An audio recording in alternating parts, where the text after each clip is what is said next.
দমন পরিষদের পক্ষ থেকে ধন্যবাদ কৃতজ্ঞতা জানাচ্ছি।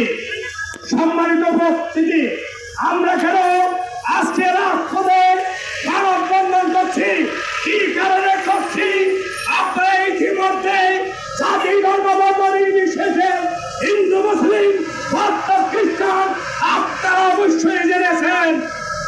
আপনারা জেনেছেন ওই গাইবান্ধা পলাশ বাড়িতে রাম মূর্তি নির্মাণ নিয়ে যেই বাংলাদেশকে অশান্তি করার জন্য দক্ষিণ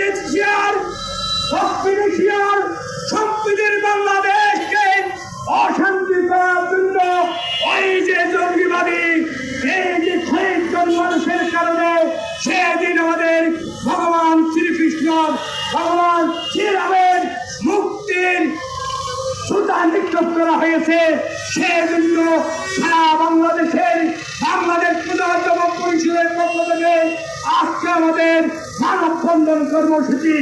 সম্মানিত উপস্থিতি, আমরা স্বাধীনের পর থেকেই দেখেছি আমি কে তুমি কে, বাঙালি এই শব্দকে ধারণ করে আমরা বাঙালির সন্তান হিসেবে আমাদের মাটির সাথে আমার মার সাথে সম্পর্ক, এই মাটির সাথে আমার বাবার সাথে সম্পর্ক, এই মাটির সাথে আমার পিতৃপুরুষের সম্পর্ক, আমার দাদা দাদি। আমরা প্রশাসনকে অনুরোধ করবো, সরকার বাহাদুরকে অনুরোধ করবো, ওনাকে আইনের আওতায় দৃষ্টান্তমূলক শাস্তি প্রদান করার জন্য আমরা অনুরোধ করছি।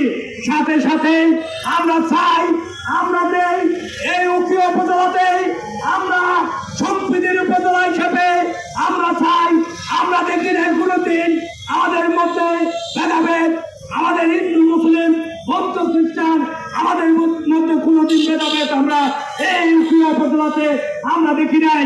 আজকে আমাদের মনের মধ্যে একটা কষ্ট জড়িত হয়েছেন, যে কষ্ট আমাদের ভগবান শ্রী রামচন্দ্রর যে মুক্তিকে সুতা নিক্ষেপ করে সারা পৃথিবীর আর তথাকথিত সারা বাংলাদেশের সমাজকে আঘাত এনেছেন।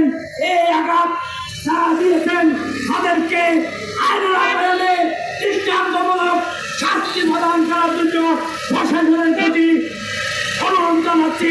সাথে সাথে আমরা চেয়েছিলাম আমরা বিগত নির্বাচনে আমরা দুইটা পক্ষ ছিলেন, আমরা সবসময় সারা বাংলাদেশের হিন্দুরা আমরা স্বাধীনতার পক্ষে ছিলাম।